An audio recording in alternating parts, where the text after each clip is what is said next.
बिस्मिल्लाहिर्रहमानिर्रहीम। अस्सलाम वालेकुम नाज़रीन, मैं हूं सईद अनवारुल हसन और आप देख रहे हैं प्रोग्राम दस्तक बराह रास्त पीटीवी न्यूज़ इस्लामाबाद स्टूडियो से। नाज़रीन, वज़ीर-ए-आज़म पाकिस्तान मोहम्मद शहबाज शरीफ साहब की सरबराही में आज पब्लिक सेक्टर डेवलपमेंट प्रोग्राम से मुतल्लिक इत्तेहादी जमातों के पार्लिमानी रहनुमाओं का अहम इजलास हुआ, जिसमें आइंदा माली साल बजट की तजवीज़ पे गौर व गौस किया गया। इस मौके पर गुफ्तगू करते हुए वज़ीर-ए-आज़म मोहम्मद शहबाज शरीफ साहब ने कहा कि आइंदा माली साल 2023-2024 के लिए जो बजट लाया जा रहा है, 9 जून को जो सामने रखा जाएगा कौमी असम्बली और सेनेट के सामने बजट तजवीज़ की सूरत में, इसमें जो मतमे नज़र है वो तरक्की है, कारोबार दोस्त पॉलिसियाँ हैं और वो वनरेबल तबकात के लिए नरमियाँ हैं या सहूलतें हैं, वो इसका महवर है। और रोज़गार में इजाफे और शरह नमू में इजाफे के लिए जो तरक्याती PSDP बजट है, इसे 700 अरब से बढ़ाकर 950 अरब रुपए किया जा रहा है।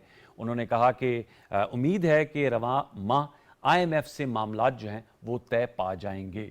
एक तो हम इस हवाले से गुफ्तगू करेंगे क्योंकि इस ही हफ्ते ये बजट आना है और तमाम लोगों की, हर खास व आम की जो नज़रें हैं वो वफाकी बजट पर मरकूज़ हैं। मुल्क की सियासत की अगर हम बात करें तो पाकिस्तान तहरीक इंसाफ से रहनुमाओं के छोड़े जाने का सिलसिला ताहाल जारी है और हमने देखा उस्मान बुज़दार साहब, जिन्हें चेयरमैन पाकिस्तान तहरीक इंसाफ ने वसीम अकरम प्लस का नाम दिया था, उन्होंने पार्टी को खैराबाद कह दिया। एक बड़ा झटका था। और उसके साथ जब हम लास्ट वीक प्रोग्राम कर रहे थे तो परवेज़ खटक साहब ने पार्टी ओहदे से मुस्ताफ़ी हो गए थे, यकीनन वो खैबर पख्तूनख्वा की सदारत कर रहे थे, वो एक बड़ा झटका था। आज नौरेश शकूर साहब सीनियर पॉलिटिशियन है, उन्होंने सियासत से रिटायरमेंट इख्तियार कर ली। दीगर रहनुमाओं ने भी PTI छोड़ने का फैसला किया है।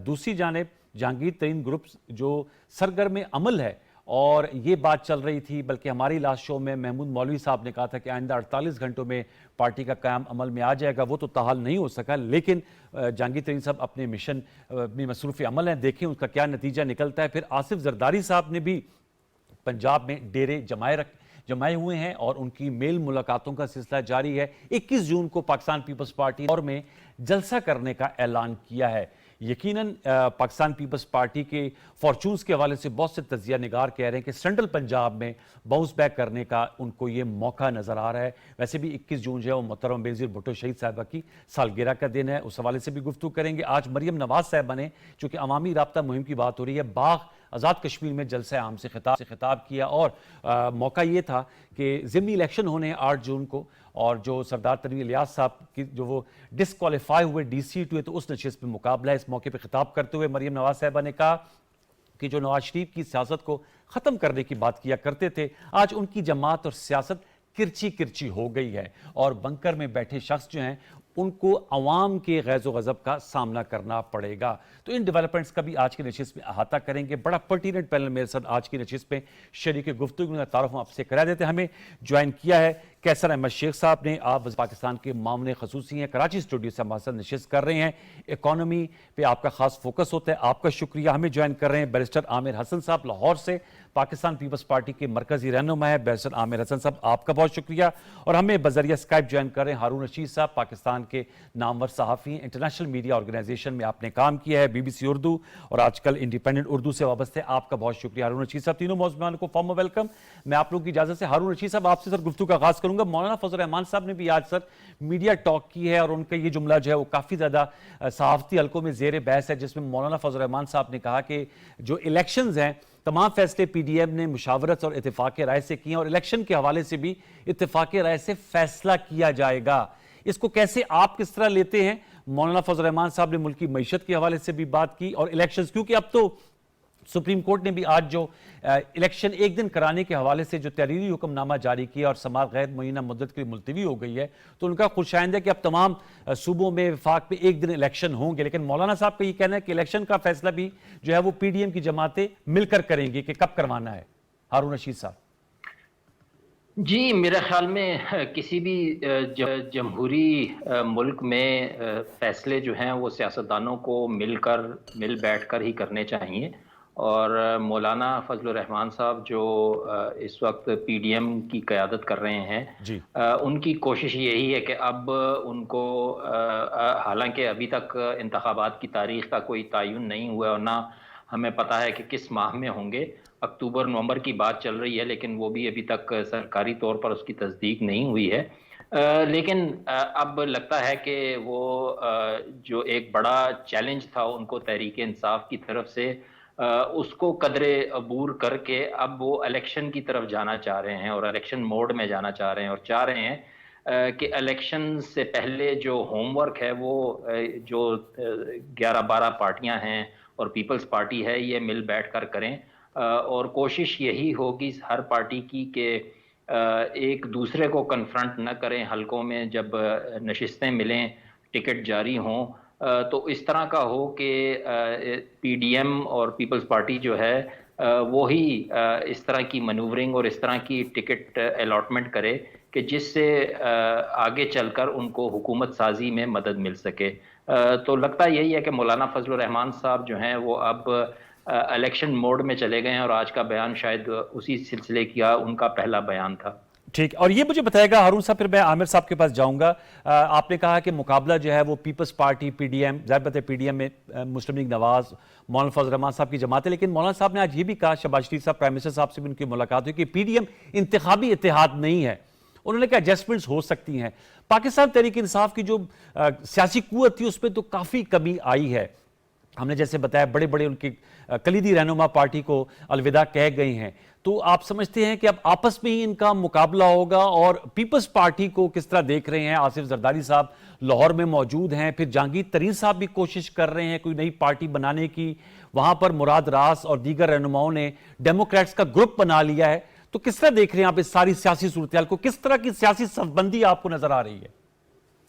देखें, अभी फिलहाल तो जो पीडीएम की तरफ से बयानात आए हैं, जिस तरह मौलाना साहब का आया, तो उससे तो यही लग रहा है कि अलग अलग लड़ने का इनका इरादा है, लेकिन ऑफ कोर्स सीट एडजस्टमेंट और टिकट एलोकेशन जो है वो आपस में बाहमी मुशावरत से ही होगी। लेकिन अब उन्होंने देखना यही है कि उनका मुकाबला किसके साथ होगा।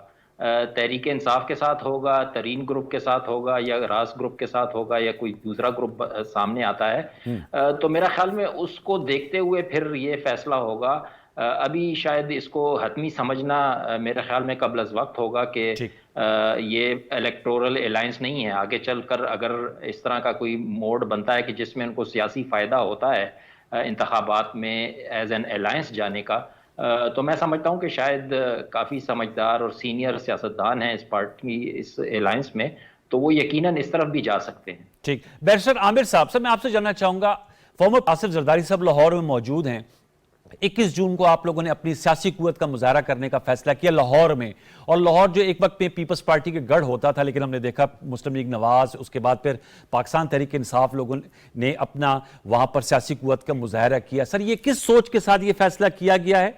और सेंट्रल पंजाब, जनूबी पंजाब में तो पीपल्स पार्टी हमेशा प्रिवेल रही है, सेंट्रल पंजाब में दोबारा कोशिश है इनरोड्स बनाने की। हम देख रहे हैं बहुत से कायदीन जो पाकिस्तान तहरीक इंसाफ के अरकान हैं, उन्होंने पीपल्स पार्टी में शमूलियत इख्तियार की है। तो जरा इस हवाले से बताइएगा कि क्या किन खतूत पे सोच रही पीपल्स पार्टी, और ये जो मौलाना साहब का बयान है कि इंतखाबात का फैसला भी जो है वो मिल बैठकर इत्तेफाक के राय से किया जाएगा, उस पर पीपल्स पार्टी का क्या मौकफ है? बहुत शुक्रिया। देखिए जी, पीपल्स पार्टी मुकम्मल नजरियाती जहतों पे सोच रही है। पिछला साल के अंदर पंजाब के अंदर पाकिस्तान पीपल्स पार्टी को इक़्तिदार नहीं दिया गया, और जिस तरह पाकिस्तान पीपल्स पार्टी को तोड़ा गया जनरल ज़िया के दौर से लेके जनरल मुशर्रफ तक, वो आपके सामने जी, और जिससे जाहिर है पार्टियों को नुकसान पहुंचता है। बहरहाल लोग इक़्तिदार देखना चाहते हैं, लेकिन अगर एक सियासी जमात 50 साल तक एक सूबे के अंदर बरसरे इक़्तिदार ना आए तो फिर उम्मीदें दम तोड़ने लगती हैं और उसकी फिर फॉलोअर्स भी कम होते हैं। पहली दफा नजर आ रहा है अब, जैसा कि हमारे एस्टेब्लिशमेंट ने ऐलान भी किया कि वो एक पॉलिटिकल रोल उन्होंने अपनाना है। पाकिस्तान पीपल्स पार्टी पे और शहीद जुल्फ़िकार अली भुट्टो की फांसी के बाद एक शख्स सा रहा पाकिस्तान पीपल्स पार्टी के ऊपर, लेकिन मैं समझता हूं कि तारीख ने साबित किया कि पाकिस्तान पीपल्स पार्टी ने हर तरह का जब्र, हर तरह का जुल्म, सब कुछ देखा, यहां तक कि अपने बानी चेयरमैन की शहादत देखी, फांसी देखी, लेकिन रियासत के खिलाफ कोई कदम नहीं उठाया। आज शायद ये सब समझे हैं कि ऐसी ही नजरियाती सियासी जमातें चाहिए होती हैं जो अपने नुकसान के ऊपर भी रियासत का नुकसान नहीं करती और रियासत के मुफाद को हमेशा बालातर रखती। मैं समझता हूं कि पाकिस्तान पीपल्स पार्टी, जैसे आपने फरमाया, जनूबी पंजाब में हमेशा से एक बड़ी मजबूत हैसियत रखती है। वहां पे तो हम बड़ी तेजी से इंशाअल्लाह ताला अपना मुकाम बनाएंगे इस इलेक्शन के अंदर। सेंट्रल पंजाब को भी जरूरत है कि इसे सियासत की तरफ, हकीकी सियासत की तरफ लेके आया जाए। ऐसे लोग, ऐसे खिलाड़ी जो बनाए जाते रहे हों, गमलों में उगाए जाते रहे हों, ऐसी जो जाली क़यादतें हैं जब वो खत्म होती हैं तो हकीकी क़यादत तो हर वक्त मौजूद होती है। सिर्फ ये है कि प्रोपेगेंडा कम हो तो शायद लोगों का रुझान हो। मैं समझता हूं पीपल्स पार्टी को बदनाम करने के लिए सबसे ऊपर जिसे जिसे निशाना बनाया गया था वो सदर आसिफ अली जरदारी थे। हर वक्त उनके खिलाफ प्रोपेगेंडा, जहरीला प्रोपेगेंडा। लेकिन आसिफ अली जरदारी के 14 साल की कैदोबंद ने, उनके सब्र ने, उनकी मुफाहिमत ने, और सबसे बढ़ के जब मोहतरमा बेनजीर भुट्टो को शहीद किया गया तो उन्होंने आगे बढ़ के जब पाकिस्तान खपे कहा, आज बच्चा बच्चा ये समझता है कि पाकिस्तान को ऐसी ही सियासी क़यादतों की और फिलॉसफी की जरूरत है। सर, कोई मुकाम का तयन किया बैरिस्टर साहब? कतकलामी माजरत, जो अपनी जो पॉलिटिकल पावर शो के लिए मुकाम का तयन किया, क्योंकि वो बड़ा मैटर करता है लाहौर में। हमने देखा कि मीनार पाकिस्तान या ग्रेटर इकबाल पार्क आजकल महवर है कि जो वो भर ले तो पता चल जाता है कि लाहौर किस तरफ उसका रुख है। और कहते हैं जो लाहौर है वो हमारे पाकिस्तान की सियासत का दिल है, तो जिस तरफ लाहौर जाता है पाकिस्तान की सियासत भी उस तरफ जाती है। देखिए, अभी परसों जब लाहौर तंजीम की मुलाकात हुई प्रेसिडेंट साहब से, तो वहां पे ये उनकी तरफ से आया था, लाहौर तंजीम की तरफ से, कि हम जलसा रखना चाहते हैं, जिस पे उन्होंने कहा कि आप प्रपोजल बना के दें। अब वो मुख्तलिफ मुकाम है, क्योंकि आजकल लोगों का है, लिबर्टी के ऊपर भी है, मोची दरवाजा क्योंकि एक पुरानी हैसियत रखता है उस पे भी है। मीनार पाकिस्तान में हमने और पीडीएम ने मिलकर एक जलसा किया था 2 साल कब, तो वो कर चुके हैं। लेकिन बहरहाल अब ये इस चीज को देखेंगे। दूसरा, आपने इत्तेहाद की बात की थी, इंतखाबी इत्तेहाद की। देखिए, जैसे जैसे इलेक्शन करीब आएंगे इत्तेहाद तो मेरा नहीं ख्याल बनेगा, लेकिन सीट एडजस्टमेंट के चांसेस होते हैं और हैं इस वक्त। ठीक है, मैं कैसर शेख साहब मैं आपसे इसलिए जानना चाहूंगा सर, इस वक्त आप लोग से बड़ा इम्तिहान है। ज़ाहिर है पीपल्स पार्टी कोलिशन गवर्नमेंट में है, लेकिन उनके पास वो वजारतें हैं जो बहुत इंपॉर्टेंट है, लेकिन जो ड्राइविंग सीट है वो आपके पास है। PMLN फाइनेंस है, आप खुद फाइनेंस के प्राइम मिनिस्टर के मामले खसूसी हैं, बजट की तैयारी है, और तमाम लोग जो हैं वो बजट की तरफ देख रहे हैं कि आप लोग, आपकी तरफ से फाइनल बजट है।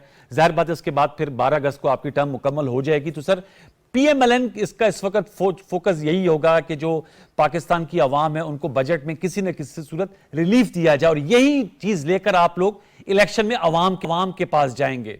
मौलाना फजल रहमान साहब तो अपना बयानिया देंगे, पीपल्स पार्टी की बात आपने सुन ली बैसन आमिर साहब से। आपसे मैं जानना चाहूंगा सर, कितना ये अहम है ये आने वाला budget from public perspective and from PMLN perspective, के जब आवाम में जाए तो आवाम उनसे जाहिर बातें पूछेंगी साल सवा साल की कारगुजारी का।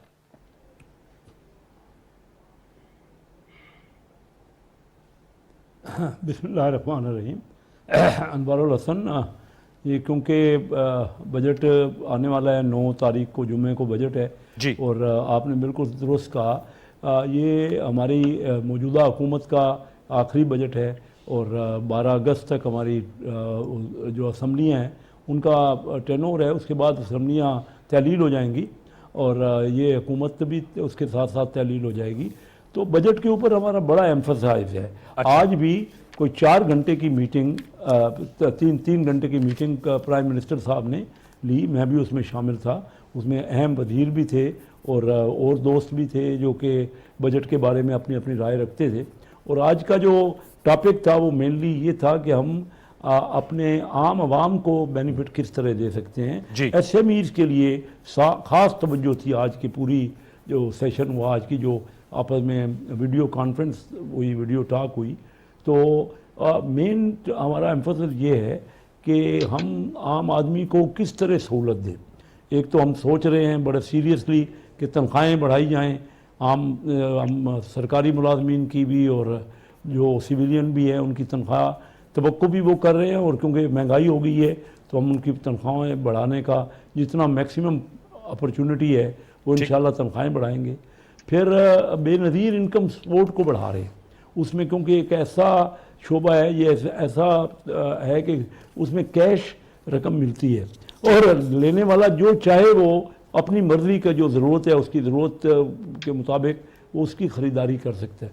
तो हम दूसरी मदों से हटा के हम ज़्यादा कोशिश कर रहे हैं कि हम बेनज़ीर इनकम सपोर्ट में ठीक। वो इंक्रीज़ करें जो कि टारगेटेड माहाना सब्सिडी मिलता है और या 3 महीने में हम देते हैं। जी। तो इसके अलावा हम ये चाह रहे हैं कि काश्तकार को किस तरह बेहतर से बेहतर सहूलत मिले। सोलर प्रोग्राम पे डिस्कशन हो रही है कि सोलर की फैसिलिटीज़ कर्जे सोलर के लिए ख़ास तौर पे दें।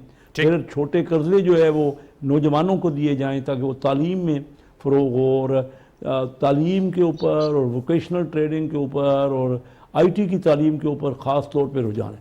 देखिए ये वक्त ऐसा था कि पीडीएम ने एज अ होल तवज्जो इस तरफ दी कि रियासत को बचाया जाए, रियासत को मजबूत किया जाए बनिस्बत अपनी पार्टियों को मजबूत करने के। अच्छा। और इसके लिए बड़ी कुर्बानियों की ज़रूरत थी, बड़ी ही अहम फैसले करने की ज़रूरत थी जो कि हमने किए हैं। अच्छा। मुश्किल दौर से पाकिस्तान गुजर रहा है, कोई आसान नहीं है क्योंकि ऑलरेडी बजट का डेफिसिट बहुत ज़्यादा बढ़ रहा है।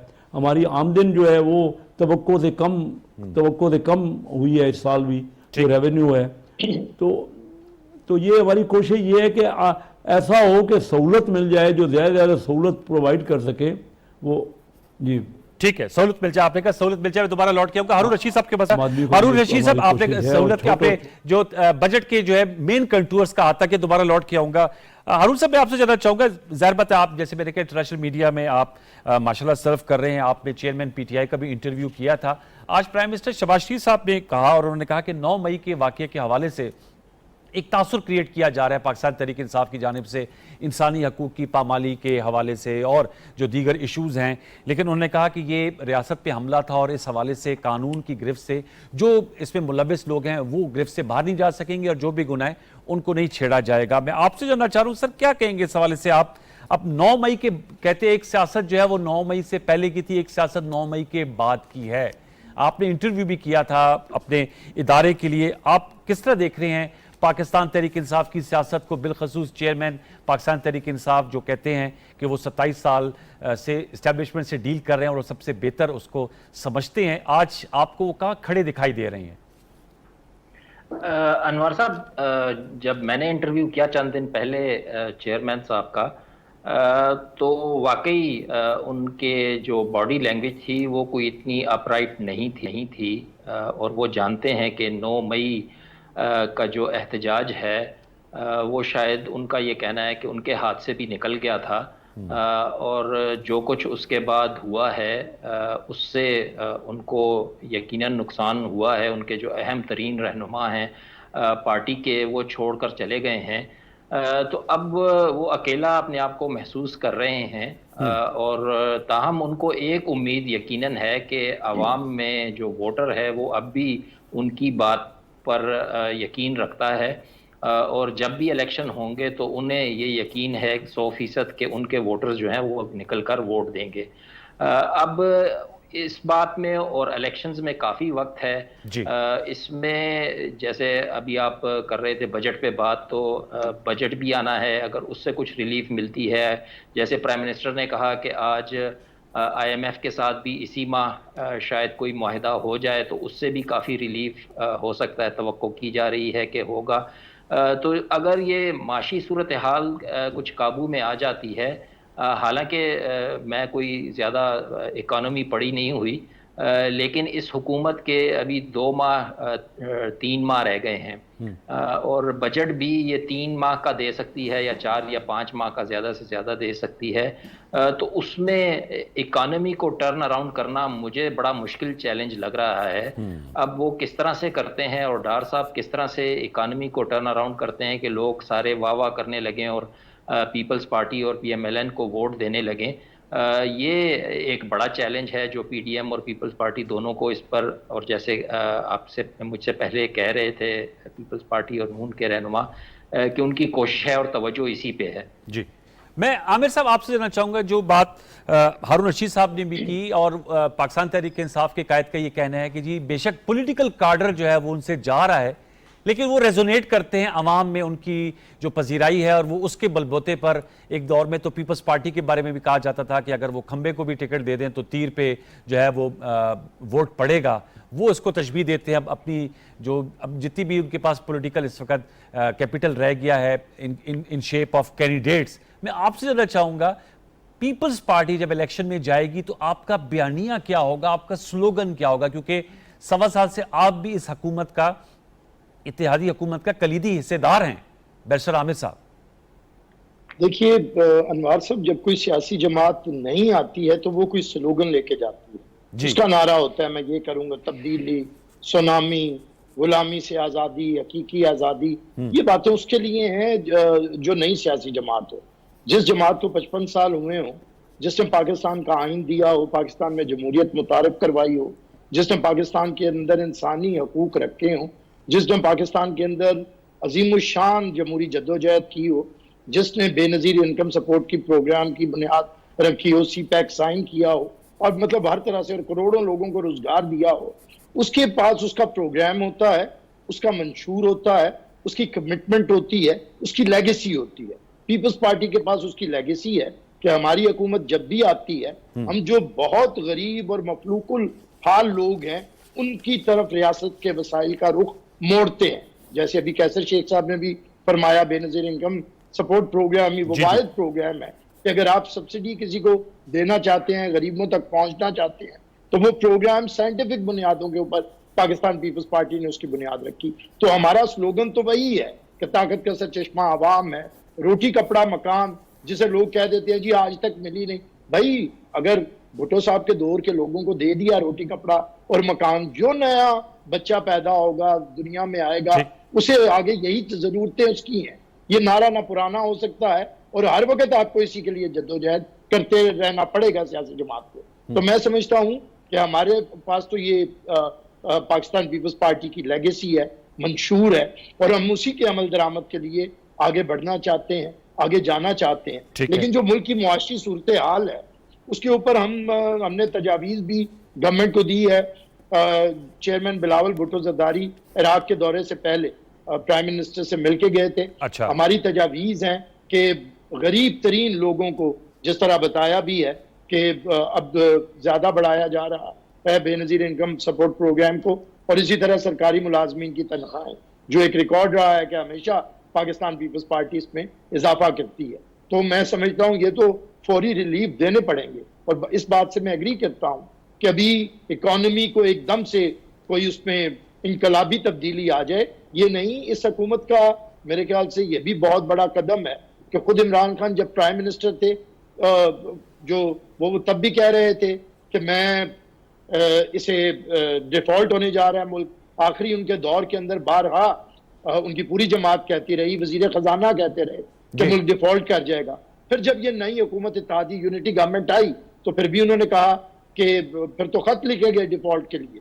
इतनी कोशिशों के बावजूद अगर इस हुकूमत ने मुश्किल तरीन हालात के अंदर मुल्क को डिफॉल्ट नहीं होने दिया, और अब जैसे पेट्रोल की प्राइसेस पिछले एक महीने के अंदर 20 रुपए तक कम हुई हैं, ये इस चीज का शाखसाना है कि अगर रिलीफ आएगा तो उसकी मुंतकिली लोगों तक होगी, और जब लोगों तक मुंतकिली होगी तो फिर इंशाल्लाह लोग भी देखेंगे। और लोग सियाने हैं, लोग फौरी वक्ती तौर पे ये नहीं देखते कि अभी इसने क्या कहा और कल क्या कहा। लोग सारी चीजों के ऊपर नजर रखे हुए हैं, वो जानते हैं कि कौन ठीक बात करता है और कौन नहीं करता, कौन महज प्रोपेगेंडे के जरिए रियासत को नुकसान पहुंचाना चाहता है।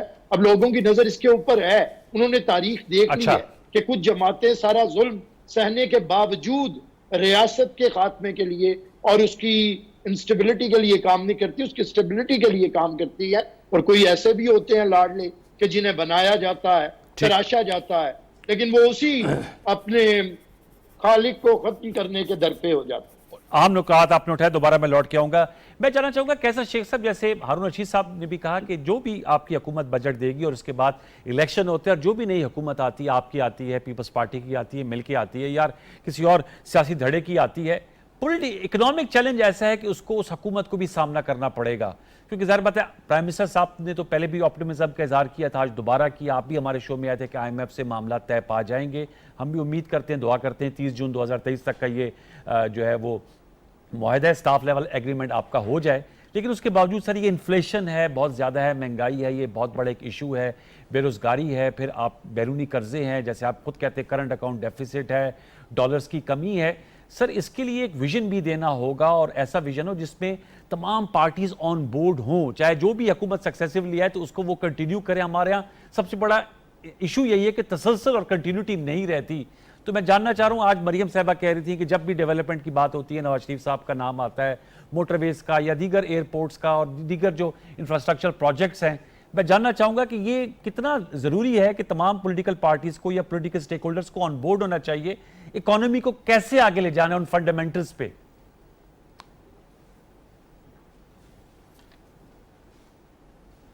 अनवारुल हसन, आपने बड़ी अच्छी तरफ तवज्जो दिलाई। असल में एक ही है तरीका, अगर हम अपने पाकिस्तान के इकानमी को उठाना चाहते हैं ना। देखिए, मैं अक्सर अपने प्रोग्रामों में कहता हूँ कि हमने पाकिस्तान ने चाइना को शुरू में आइडियाज़ दिए, मैं खुद उनमें शामिल हूँ, जो कारोबार में हमने उनके पास जाते थे और उनको सिखाते थे कारोबार। फिर कोरिया ने जब हमारा सेकंड 5 ईयर प्लान कामयाब हुआ तो कोरिया को हमने उनके बंदों को ट्रेनिंग दी। फिर इंडिया वाले भी बहुत कम थे हमसे, उनकी इकानमी उनकी कमज़ोर थी और वो हमसे पूछते रहे, और हमारे यहाँ ओपनिंग अब पहले हुई और हमारी नकाली करके उन्होंने ओपनिंग अपने इकानमी को ओपन किया, क्योंकि उनका तो एक वक्त था कि जब Hindu rate of growth IMF कहती थी। तो ये सारा काम हमने किया, लेकिन हम आपस में क्योंकि दस्तो गिरेबा हो गए, ज़्यादातर हमारे आपस में इख्तलाफ हो गए। एक हम चार्टर ऑफ इकानमी जो है ना, वो बहुत ज़रूरी चीज़ है। बहुत बेसिक चीज़ें आपकी पॉलिसीज अपनी जगह पे हों, लेकिन चंद बुनियादी चीज़ें मसलन प्राइवेटाइजेशन है, इस पर हमें मानना पड़ेगा कि कोई ना कोई एक तरीका कार बनाना पड़ेगा, क्योंकि 1000 अरब रुपए का खसारा हो रहा है हर साल और बदस्तूर हो रहा है।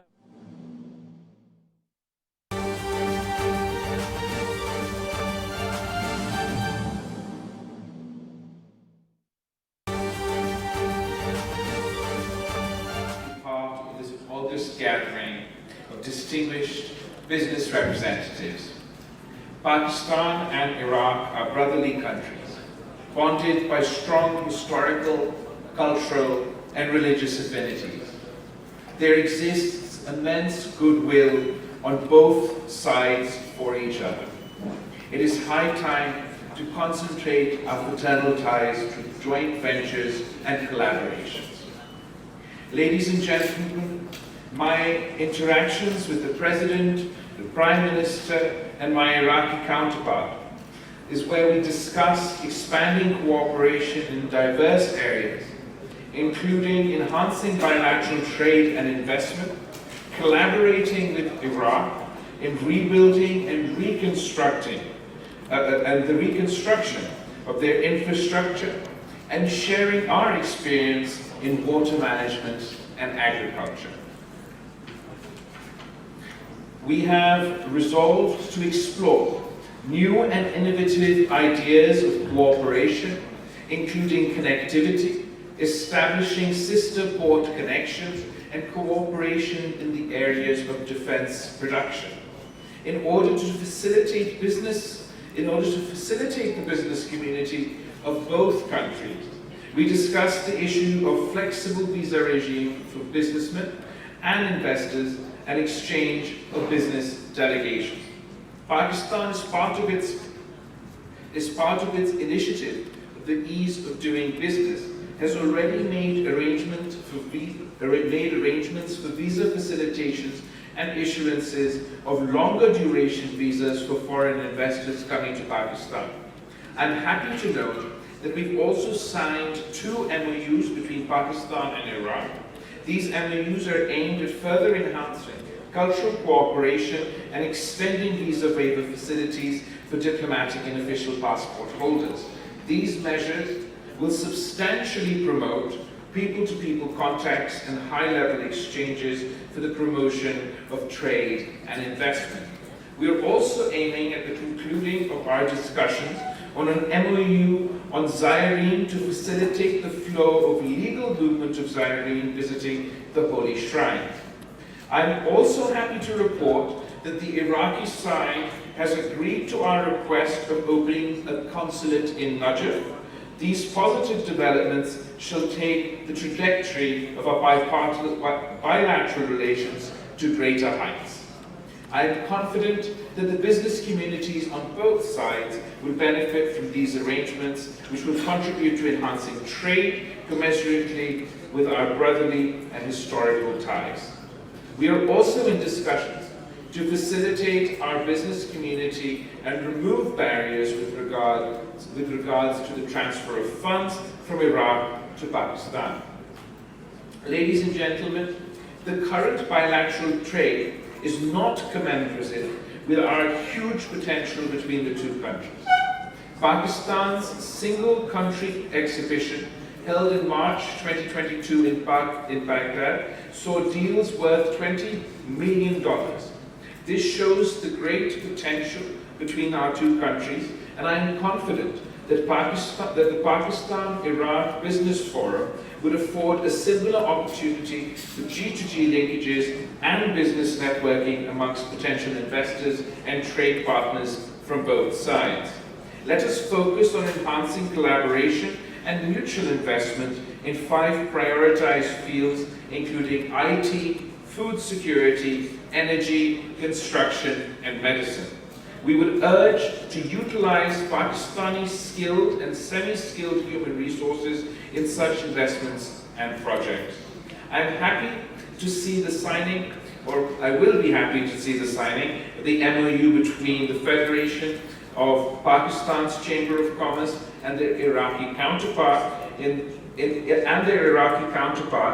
this distinguished event. We need to build on this momentum to further enhance bilateral trade and investment opportunities. I want to propose today for the creation of the Pakistani-Iraq Business Council, comprising of the Chamber of Commerce's and key business representative entities from both countries. Through this entity, we can follow up on programs, policy suggestions, roadmaps, and special initiatives for enhancing trade and investment between the two countries. Let me assure you of a full cooperation with the government of Pakistan to work in this proposed business council. Economic diplomacy is at the heart of our foreign policy. We want to build mutually beneficial economic ties. Let our partnership be led by the burgeoning and vibrant business community from both sides, paving the way for prosperity and progress for both our countries and for both our people. I thank you all. Thank you very much. Great pleasure. Pakistan और Iraq के माबैन मफ़ाहमत की याददाश्तों पर दस्तखत हुए। दो तरफ़ा ताल्लुक़ात के फ़रोग़ और बेहतरी के लिए मुस्बत तब्दीलियाँ अहम हैं। तिजारत, ज़राअत और सरमायाकारी के शोबों में ख़ुसूसी ताआवुन नागुज़ीर है। दोनों ममालिक में इक़्तिसादी ताआवुन को वसअत देने के लिए मौक़े मौजूद हैं। वज़ीर ख़ारजा बिलावल भुट्टो ज़रदारी पाक इराक़ बिज़नेस फ़ोरम से ख़िताब कर रहे थे। जो आपने मुलाहिज़ा किया, PTV न्यूज़ से ये थी ताज़ा तरीन।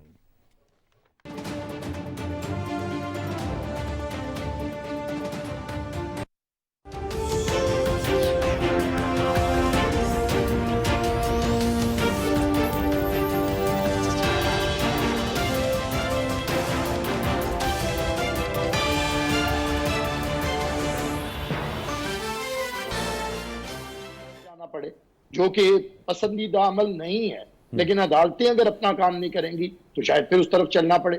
दूसरी बात यह है कि जो चौधरी परवेज इलाही साहब की तरफ की बात की, देखिए इस गवर्नमेंट ने नैब लॉज को रिफॉर्म किया और हमने अपने किसी सियासी मुखालिफ को नैब के जरिए या स्पेशल कोर्ट्स के जरिए ट्रायल करने की कोशिश नहीं की है। लेकिन बहरहाल एंटी करप्शन कोर्ट को यह देखना है, करप्शन का कोई उनपे एक केस नहीं है, उनके ऊपर बहुत से केसेस हैं। तो मैंने तो नहीं कभी देखा कि ऐसे पहली पेशी में जब बात अभी सिर्फ बेल के ऊपर हो और आप किसी को एक्विट करें, ये भी बड़ी एक हैरानगी की बात है। और उसकी जो वजूहत है, मैं जानता हूं कि हमारी जो बार के प्रेसिडेंट्स हैं, क्योंकि चौधरी परवेज लाई ने पॉलिटिकली जरा एक अपना मैनोवरिंग उनकी रही है, तो शायद उस वजह से उसके असरात आते हों। लेकिन मेरे ख्याल से अदालतों को इन चीजों को सोचना है। अगर वो इतने बड़े करप्शन के केसेस को ये जो एंटी करप्शन कोर्ट है ये नहीं देखेगा तो फिर वो तासुर दोबारा बढ़ेगा कि नैब को ज्यादा पावरफुल करे, जो कि स्पेशल लॉज हैं। फिर सुप्रीम कोर्ट से लेकर नीचे तक अदालतें कहती हैं कि ये बुनियादी इंसानी हकूक के खिलाफ है। तो इसलिए अदालतों को खुद से इन मामलात के अंदर बड़ी तुंदही से काम करना पड़ेगा। अब जो बात अभी फरमाई हारून रशीद साहब ने, देखिए हम इस्टेब्लिशमेंट से ना तो कभी हिमायत मांगी है और ना आज मांग रहे हैं। मैं बिल्कुल ऑफिशियली आपके सामने ये कहता हूं, हमें इस्टेब्लिशमेंट की हिमायत नहीं चाहिए। हम इस्टेब्लिशमेंट से दरख्वास्त करते हैं कि जो आपने मुखालिफत हमारी रखी, हमारी पार्टी को बारहा तोड़ा, वो अब खत्म होनी चाहिए, जो कि हमें नजर भी आ रहा है। इस नए हमारे जो आर्मी चीफ आए हैं उन्होंने ये कहा है, पिछले आर्मी चीफ ने तो जाते हुए कहा कि हम ए पॉलिटिकल हैं, लेकिन मौजूदा आर्मी चीफ की तरफ से हमें उम्मीद है कि वो यही रहेंगे। इसलिए हम चाहते हैं कि तमाम सियासी कुव्वतें एक कदम आगे बढ़ें और चार्टर ऑफ डेमोक्रेसी को दोबारा से रिवाइव करें, उसके अंदर आज के तकाजों के मुताबिक शिकों को शामिल करें और उससे आगे बढ़ते हुए हम लोग चार्टर ऑफ इकोनॉमी करें और पार्लियामेंट को मरकज बनाते हुए ग्रैंड डायलॉग का आगाज करें। पहले पॉलिटिशियन, पॉलिटिकल फोर्सेस आपस में इस ग्रैंड डायलॉग को लेके बढ़े, फिर हमें दूसरे स्टेक होल्डर्स को भी मिलाना चाहिए, जिसमें पाकिस्तान की अदलिया भी है, स्टेब्लिशमेंट भी है, बिजनेसमैन भी है, कि एक ऐसा पाकिस्तान का एजेंडा आगे आ सके। अगर कोई, मैं आपको बताऊं कि अगर किसी को अक्सरियत मिल भी गई पीपल्स पार्टी को, तो हम नहीं चाहेंगे कि हम अकेले हुकूमत करें। हमारी कोशिश होगी कि ज्यादा से ज्यादा पॉलिटिकल फोर्सेस को साथ में लाया जाए। पाकिस्तान जिस हालात में है, इसे वसी तर मुफाहिमत की जरूरत है ताकि फ्रेजाइल इकोनॉमी को बेहतर किया जाए, गरीब लोगों को उनके हकूक दिए जाए और रियासत को उसके पैरों पे खड़ा किया। अच्छा, ये आपने ग्रैंड डायलॉग की बात की और आपने कहा, रजा रवानी साहब ने भी इससे पहले बात की थी कि ग्रैंड डायलॉग हो और उसमें तमाम स्टेक होल्डर्स हो, एस्टैब्लिशमेंट भी हो, जुडिशरी भी हो, पॉलिटिकल स्टेक होल्डर्स भी हो। लेकिन कैसर शेख साहब, अब तो हम देख रहे हैं कि जो चेयरमैन पीटीआई है वो बार बार मुज़ाकरात की बात कर रहे हैं, लेकिन हुकूमत की तरफ से कहा जा रहा है कि अब 9 मई के वाकयात के बाद इन लोगों से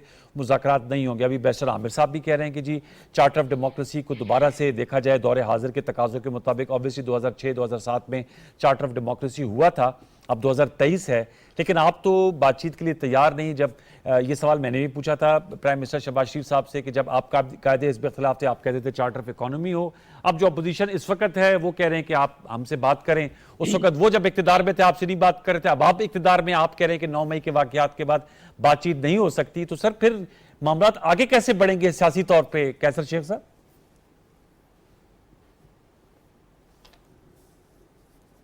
अनवर हसन, देखिए ये तो शुरू से ही आप देख रहे हैं कि हमारे तमाम लीडर चार्टर ऑफ इकानमी के और चार्टर ऑफ डेमोक्रेसी के हामी हैं। लेकिन उसका देखें ना, जो कुछ 9 मई को हुआ है, वो 9 मई का हालात तो एक खुल्लम खुला अफवाज पे, उनकी तनसीबात पे, उन इमारात पे और एम्बुलेंसेज पे और जो कुछ हुआ है, ये हमले हुए सीधे सीधे। और ये एक ऐसी दहशत गर्दी के मामलात हैं जो कि सामने हैं उनके, और हमारे पूरे कौम में और हमारे पूरे लोगों में गम और गुस्सा है जब हम अपने इलाकों में जाते हैं। तो इसलिए आप देख रहे हैं कि फ़ौज के हक़ में बार बार हर जगह रैली निकल रही है और हमने भी अपने शहर में ये रैलियाँ निकाली हैं। और आप देख रहे हैं कि मुखालफत हो रही है कि जो कुछ हुआ गम और गुस्से की बात है। देखिए ना, अभी बैरिस्टर साहब ने कहा, जब आसिफ जरदारी साहब ने इतने बड़े वाक़े के बाद, जो मेरे नज़ीर साहबा का वाक़या हुआ, उसके बाद पाकिस्तान खप्पे का नारा लगाया, तो वो बड़ा पॉपुलर हुआ नारा जी। देखिए उस नारे की वजह से आज पीपल पार्टी, हालांकि बड़ा उनके लिए मुश्किल वक्त था, लेकिन इन्होंने जो पीटीआई ने किया है, ये तो एक सोची समझी प्लान्ड, जानबूझ के ये सारे मामलात 9 मई को हुए। इसके बाद तो इनसे उन लोगों से जो इन्वॉल्व हैं, जो नहीं है इन्वॉल्व, जिनका मामला इसमें तल्लक नहीं है, सारा पीटीआई का हर मेंबर तो नहीं होगा इसमें, लेकिन जो लोग इन्वॉल्व हैं उनको करार वाकई सजा मिलनी चाहिए, क्योंकि इसको बख्शा नहीं जा सकता। मैं अक्सर आपसे ये जिक्र कर रहा हूँ कि अमेरिका में जो कि वाकया हुआ कैपिटल हिल में, ट्रंप के ज़माने का कैपिटल हिल पे जो हमला हुआ, तो 18 साल उनको कैद हो गई है उनके। वो बड़ा डेमोक्रेटिक कंट्री है, हम तो कोई मुल्क उसको तो मुखालफत नहीं कर रहा कि उनको क्यों सजा दी गई है। तो या इंडिया में कभी ऐसा नहीं हुआ कि उन्होंने अपनी फोर्सेस के ऊपर चढ़ दौड़े हों या किसी और डेमोक्रेटिक। तो हमने जो देखिए ना, जो हमारे यहाँ ये है, ये तो मुमकिन नहीं है कि उन लोगों से जिन्होंने खुल्लम खुला ये फौज पे हमले किए हैं, तो उनसे और बातचीत के लिए दरवाजे बंद हैं। अहम ठीक। तनसीबात पे हमले किए हैं, उनको तो हमारी लोगों में गम गुस्सा है। वो तो लोग ही बर्दाश्त नहीं कर रहे, वो खुद उनके अपने उनके लीडर भाग गए हैं उनकी पार्टी से। जब वो अपने लोगों को, अपने लीडर्स को, अपने को नहीं कन्विंस कर सके, तो वोटर की जो बात ये करते हैं कि नहीं जी वोटर कन्विंस है। हम भी देखते हैं अपने इलाकों में कि सूरत हाल है क्या। ये इतना आसान नहीं है कि वोट आपने कहा कि ये जाहिर बात है कि जो लोग उस वक्त रासती इदारों पे हमलावर हुए, मुनज़्ज़म तरीके से बातचीत नहीं हो सकती। दोबारा लौट के आऊंगा सर, नुक्ता आ गया था। आपने कहा कि वो सियासत जो है वो बदल गई है। सर हारून रशीद साहब, सर आपसे मैं जानना चाहूंगा, सर ये जो नाम इतने बड़े बड़े पाकिस्तान तहरीक इंसाफ से गए हैं, इसका इंपैक्ट आने वाले दिनों में आप किस तरह देखते हैं? जाहिर बात है शाह महमूद कुरैशी साहब वैसे अभी तक इंटैक्ट हैं, बहुत से ऐसे लोग हैं जो अभी भी पीटीआई के लीडरशिप के साथ खड़े हैं। इजाज चौधरी साहब हैं, इसके अलावा महमूद रशीद साहब हैं, अली मोहम्मद खान साहब हैं, शहरियार अफरीदी हैं और दीगर। मुराद सईद साहब तो खैर इस वक्त सामने नहीं है, लेकिन बारकैफ वो जो चेयरमैन पीटीआई है वो कहते हैं वो उनके सियासी जाननशीन होंगे। कितना बड़ा लॉस हुआ है specifically speaking in Khyber Pakhtunkhwa आपके तजिए के मुताबिक, क्योंकि ये वाहिद जमात थी जिन्होंने बैक टू बैक इलेक्शंस जीते 2013 में और फिर 2018 में। हारून रशीद साहब, मेरा ख्याल में पीटीआई के लिए तो यकीनन बहुत बड़ा धचका है, लेकिन जो इस मर्तबा ऐलानात सामने आ रहे हैं वो कदरे इस तरह से मुख्तलिफ हैं। अगर आपको याद हो MQM के साथ जब हुआ था तो उनके लोगों ने सियासत नहीं छोड़ी थी, पार्टी छोड़ी थी। इस मर्तबा एक कदम ज्यादा ये हो रहा है कि जो बहुत अहम रहनुमा है वो आकर सियासत से भी किनारा कशी का ऐलान कर रहे हैं, जो कि फिलहाल तो शायद इस वक्त के हालात के एतबार से आपको मौजूद दिखाई देगा। लेकिन वो फवाद चौधरी साहब ने ब्रेक का कहा था, माजरत के साथ कथा कलामी के लिए उन्होंने कहा था ब्रेक ले रहे हैं, उसके 4-5 दिन बाद हमने देखा दोबारा ब्रेक खत्म करके वो दोबारा पॉलिटिक्स में एक्टिव हो गए। जी, मैं उसी तरफ आ रहा था कि सियासतदान के लिए रिटायर होना या किनारा कशी सियासत से इख्तियार करना बहुत मुश्किल काम है। तो यकीनन ये वक्ती तौर पर तो उनका ऐलान है, और जब ये गम और गुस्सा ठंडा होगा शायद आगे चल के दोबारा हम इन सब किरदारों को शायद किसी और रोल में देखें, लेकिन सियासत में ये ज़रूर आएंगे। मैं नहीं समझता कि पाकिस्तानी सियासत में जिस तरह के सियासतदान हैं वो इतना आसानी से सियासत को छोड़कर किनारा कश करके एक तरफ बैठ जाएंगे। जहाँ तक बात है इन रहनुमाओं की अहमियत की, तो ये हैं तो यकीनन अपने हलकों में काफ़ी पॉपुलर और इलेक्टेबल्स हैं, और इनके जाने से तहरीक इंसाफ को एक तरह से धचका ज़रूर लगेगा। लेकिन जो मेरी चेयरमैन साहब से बात हुई वो तो यही कहते हैं कि जैसे आपने कहा खंबे को खड़ा कर दें उसको भी वो वोट दे देंगे, तो वो अपने वोट बैंक पर अभी भी यकीन रखते हैं। अब उस वोट बैंक को चेंज करने के लिए जो नैरेटिव बिल्ड किया जा रहा है, अब देखना ये है कि वो आम आदमी के दिलो दिमाग में किस तरह से घर करता है। That is a very important point. That is very important yes, question. yeah. मैं चलते चलते बैरिस्टर आमिर साहब आपसे जरूर जानना चाहूंगा, सर पीपल्स पार्टी का फोकस क्या? आप पीटीआई की जो शख्सियात है उन पे फोकस है आप लोगों का ज्यादा से ज्यादा अपनी तरफ अट्रैक्ट करें, क्योंकि मध्य मुकाबले जहांगीर तरीन साहब हैं, वो सरदार तनवीर इलियास साहब हैं, चौधरी सरवर साहब भी हैं PMLQ में, तो काफी ग्रुप्स जो हैं they are up for grabs. जो पीटीआई के परिंदे हैं वो आप लोग अपने अपने काबू कर लें। पीपल्स पार्टी का फोकस सर क्या है? लेकिन पीपल्स पार्टी का फोकस ये है कि जो लोग हमारे गए थे, आपके सामने सबसे ज्यादा तो हमारी जमात को तोड़ा गया पंजाब के अंदर, और हमारे लोग गए। जो लोग गए वो कहते हैं ना, सुबह का भूला शाम को आ जाए तो उसे भूला नहीं कहते। ये 4 साल बाद भूला वापस आए तो उसका कबूलियत हो जाती है। वैसे बैरिस्टर साहब आप जैसे नजरियाती लोग तो खड़े रहे हर इम्तिहान में, वो हुकूमत करके वापस आ जाए। आप दुरुस्त फरमा रहे हैं, लेकिन ये अलमिया है पाकिस्तान की हल्का जाती सियासत का। यहाँ पे अगर कोई आदमी ये ज़ौम में आ जाए कि वोटर बड़ा भागम भाग खंबों को वोट देता है, कोई खंबों को, इमरान खान फिर खंबे खड़े करके देख लें। मैं आपको सिर्फ एक एग्जांपल देता हूँ 2013 के इलेक्शन में, हालांकि 2011 का मीनारे पाकिस्तान का जलसा कर चुकी थी पीटीआई। 2013 में इन्होंने जितने लोगों 25 सीटें इन्हें मिली थी, उसके बाद कमाल चला था जनरल पाशा का और फिर बाजवा साहब का और फिर फैज हमीद का, जिसकी वजह से इन्हें लोग मिले, और बाद में फिर सारे इलेक्टेबल्स इकट्ठे किए इन्होंने, फिर पार्टियां तोड़ी, फिर बाद में आजाद लोग लिए। तो आज कोई पीटीआई के हालात 2013 से बेहतर नहीं है, बुरे हैं। उस वक्त तो लोग कहते थे यार चांस दे दें, देखा नहीं है। तो मैं जी। आपको फिर यकीन से कहता हूं कि अगर इलेक्शंस हुए तो पीटीआई का रिजल्ट 2013 से बुरा रिजल्ट होगा। अच्छा। बहुत बुरा होगा। और ये जो बातें बार बार की जा रही हैं, ये नहीं हालात। और दूसरा, ये जो ग्रुप्स बनाना है, मैं समझता हूं छोटे छोटे ग्रुप्स सियासत को नुकसान पहुंचाते हैं। नजरियाती बुनियादों पे सियासत को फरोग देना होगा। ओके। जो पॉलिटिकल पार्टीज ने खुद को साबित किया है, मुल्क के साथ जम के खड़ी रही हैं, उन्हीं पॉलिटिकल पार्टीज को ग्रो करना चाहिए। ये जो एक चीज आई थी कि एक तीसरी पार्टी हो, एक तीसरी पार्टी हो, और वो खड़ी करके उसका नतीजा भुगत लिया। मैं समझता हूं कि बड़ी पॉलिटिकल पार्टीज जैसे यूएस में, यूके में ठीक है। दो पॉलिटिकल पार्टीज होती हैं, ओके। नजरियात का मुकाबला होता है, और पॉलिटिकल पार्टीज को भी इसके लिए इंस्टीट्यूशन बनना पड़ेगा। इंस्टीट्यूशन बनना होगा। जमहूरियत सबसे लाना बड़ी पड़ेगा। जिम्मेदारी बैरिस्टर साहब पॉलिटिकल पार्टीज के कि वो अपने आप को इंस्टीट्यूशनलाइज्ड करें। आपका बहुत शुक्रिया हारून रशीद साहब, thank you so much for joining us for our live show. Barrister Aamir Hassan साहब, आपका बहुत शुक्रिया। कैसर अहमद शेख साहब, it's always a pleasure you in our show. Viewers, आपने आज मुख्तलिफ नुकात पर मबनी गुफ्तगू सुनी। सियासत और मईशत साथ साथ चलते हैं और हमेशा कहते हैं चोली दामन का साथ है। हम इन्हीं दोनों अहम उमूर पे गुफ्तगू करते रहेंगे इस रवा हफ्ते में। कल तक लिए सैयद अनवारुल हसन और दस्तक की प्रोडक्शन टीम को इजाजत दीजिए। अपना बहुत सा ख्याल रखिए। अल्लाह ने के बान।